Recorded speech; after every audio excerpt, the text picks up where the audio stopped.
Bam, new phone. I gotta figure out how to work this. I'm not how to figure it out. I just gotta make sure. Okay, yeah, that works. So I know I look pretty tired. That's because I am. I know I always say that, but this time I really, really am. But anyway, Paid in Full. Okay, came out in 2002. Reaction towards it. Um, Starring Wood Harris and Mekhi Phifer. This I have to say is like what is it? What is the best way to describe this movie? This is or to give it a title. This is this goes up the top. This is like ghetto royalty right here, as far as movies. Because as far as movies that showcase that brief time period in the ghetto where cocaine took a stranglehold. That was cocaine, and then the transition into crack. They were the major vice of individuals in impoverished areas. This takes a small like view of it, like really really small view of it, but such a great. It showcases it showcases not only the good aspect but the bad aspect of it, and it also takes a look at the human part of it, which is like jealousy and envy and greed. It takes a look at all those as well. That's what makes this movie, in my opinion, so overlooked. Because at this point in the game, when I'm looking at movies, I don't really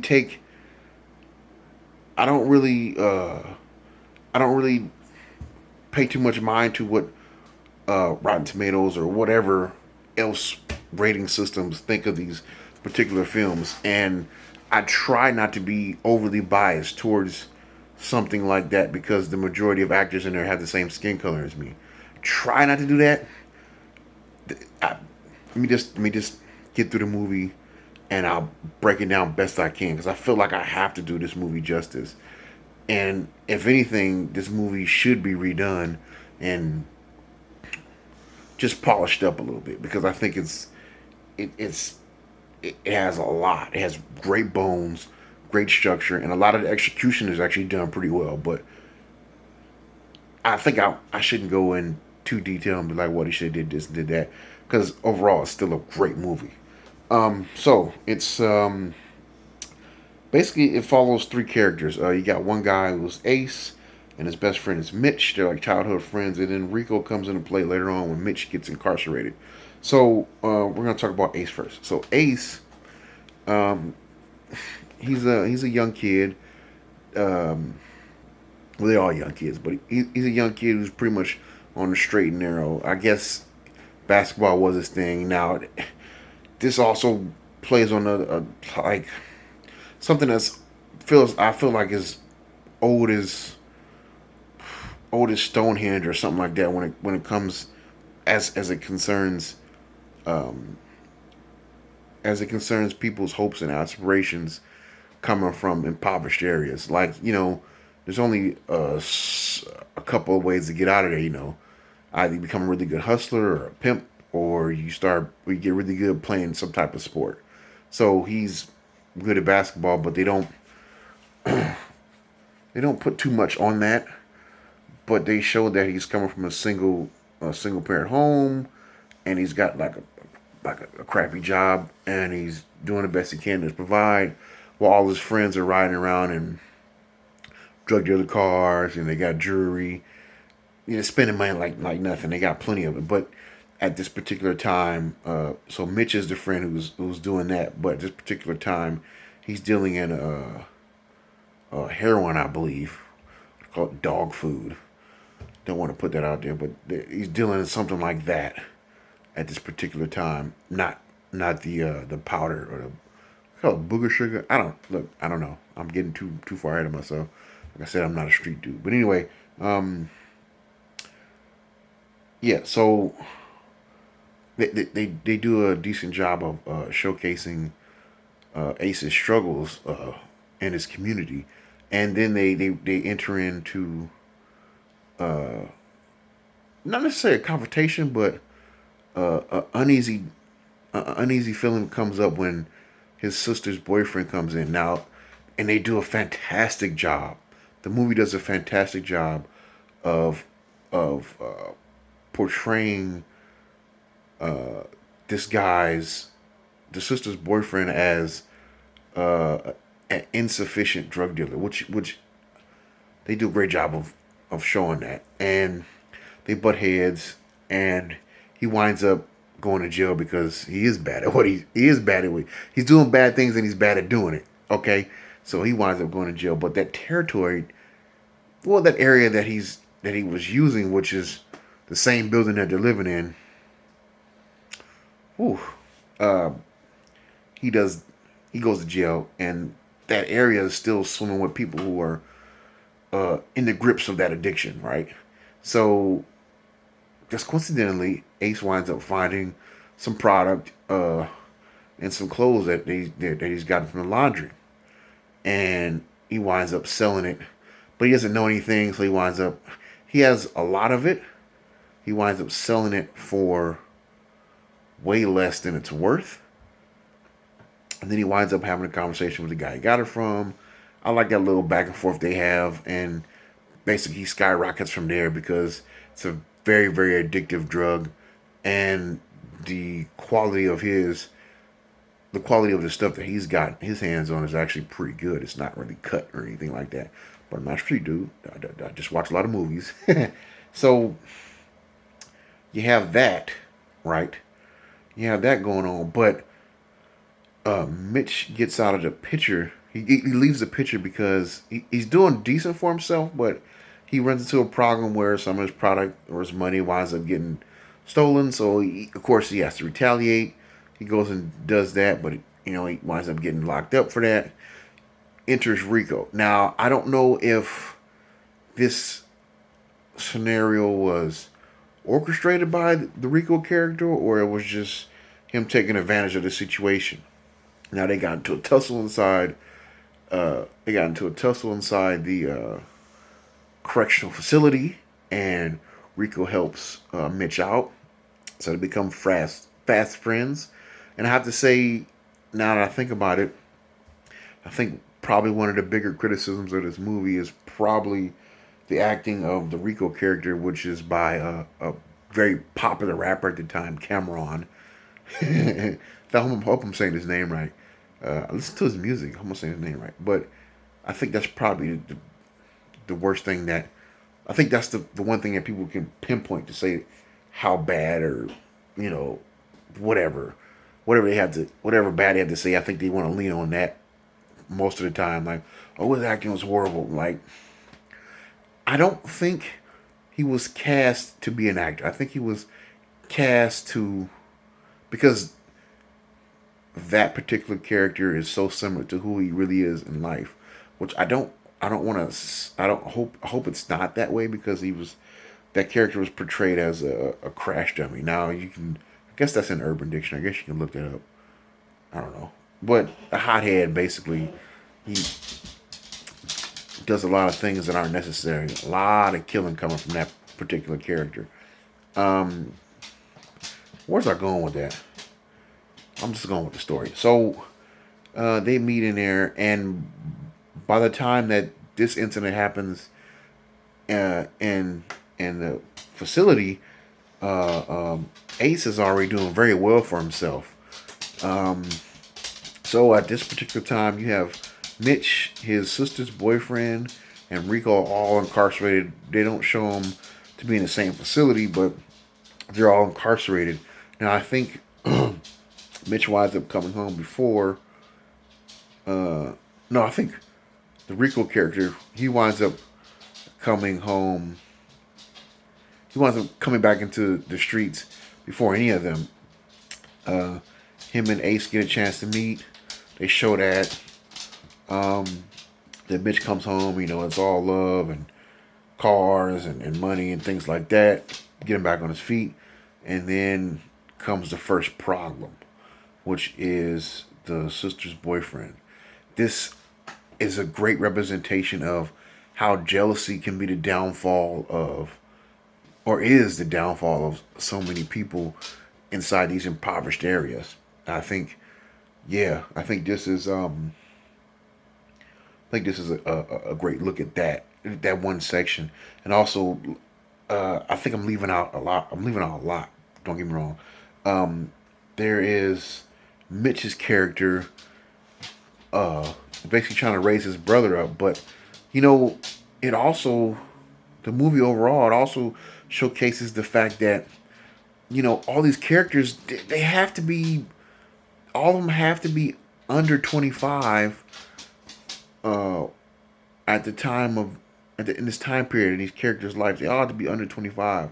For the most part, they're still living at home. Come on, boo boo. They're still living at home with their parents, and they don't have the tools. They have the money, but they don't have the tools to raise themselves out of the situation they're in. So they continue to live there, but just with more money, which doesn't make any sense. If you have enough money, you leave. You don't stay in that impoverished area. Not trying to not trying to downplay the values and the work ethic that a place like that can instill in you, but I'm saying it's a horrible place to live. So you would think if you had enough funds, you would leave. Makes sense to me. I mean, but I don't even want to. That's another. Let me slow down. That's such a good point about this movie, that it starts the conversation like that. You know, what's so special about living in the hood if you can get out? Why would you stay? That that's such a I just like that so much. I mean, maybe I'm like looking too deep into it, but that's what I see. So, the character's Mitch. He has a younger brother, and he's pretty much just giving him shoes, making him look good, things of that nature, trying to do his best to be a father because the father's not there. Now you have a uncle who's addicted to heroin, and that's a problem because he'll do anything for that money. But that's not the reason. That's not the way they painted it. They painted it. Okay, let me just go ahead and give it a spoiler. So that uncle winds up kidnapping his nephew, which is Mitch's little brother, for ransom. Now it's I feel like it's partially driven because of his desire to get high, but on the other hand, it's driven by the nature of their interactions. I mean, you're constantly downplaying a guy, which he doesn't deserve to be treated like anything special. I guess that makes any sense. I mean, he is a dirtbag for what he's doing and how he's doing it. You know what I mean? But hey, this is one of those situations where he should have been eliminated. But if you let something fester, it's only going to get worse and worse, which it winds up happening like that. And I know I'm leaving so much out, but um, I guess I can go back to Ace. So they run into the first problem. So the character Mitch and Ace both have issues. Now, Ace's issue comes from the sister's old boyfriend. Now he's out, and instead of Ace, you know, I don't know, trying to distance himself from him or something like that, he brings him in to the business. But the way that character the perspective of that character, he's like, I'll let everybody get money. That way, everybody be happy. But people always want more, and this is a perfect case of that. And also it showcases jealousy because this Ace character has all this stuff, and the sister's boyfriend basically was doing it before him. It's like I feel like that character would think, "Hey, man, you wouldn't even be doing this if it wasn't for me." Blah blah blah blah. He feels like I should have more, or I should have more and not have and do less work. But he's giving you an easy job basically, and all you do is collect money, but you still want more. So he winds up robbing them and killing two innocent people in the process. Um, and on top of that, we almost lose the main character in that too. Oh wow! But then you want to jump towards Mitch. Now, he's at this point, Ace is pretty banged up. He's got bandages over his neck and his head. From bullet wounds or grazes or whatever. And Mitch is trying to find his kidnappers, but they want $500,000, something insane.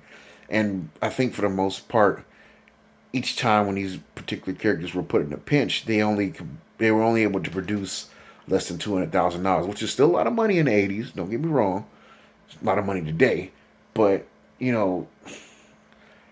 that's another thing about that time period. You had kids, and I think I touched on it like earlier. They didn't have the tools. They didn't have the financial tools to understand what they were doing. They were spending just as much as they were getting in. Now I'm not trying to glorify or even take I guess a lighter look at what happened with these individuals during the time. I wasn't alive. Of course, I've probably rubbed shoulders with a lot of people who've done stuff like that, but I'm not trying to make it seem like it's better, but it was just that was one of the downfalls of that time period. So much destruction and death and horrible things were happening in our community, and a lot of people had nothing to show for it at the end of it. But where's I going with that? So yeah, the Rico character, huh?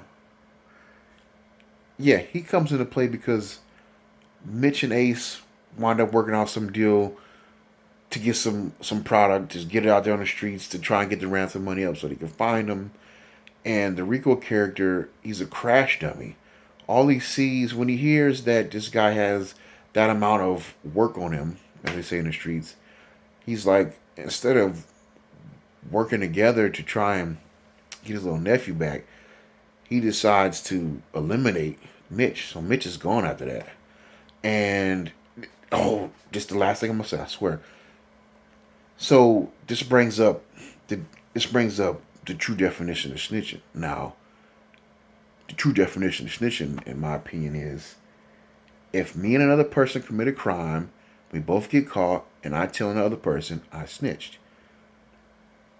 The Ace character has a feeling that the Rico character killed Mitch, but he can't really prove it.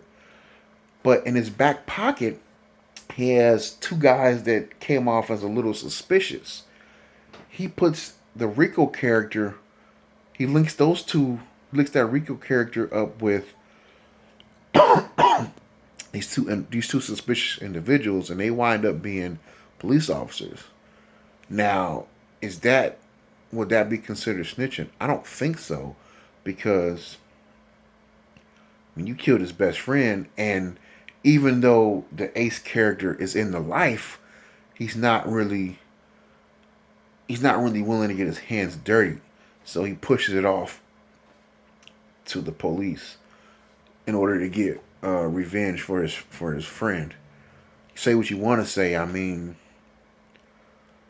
I'm not even gonna get into all that. But what else was I missing? I missed so much in this movie, but I think overall it doesn't get the respect it deserves.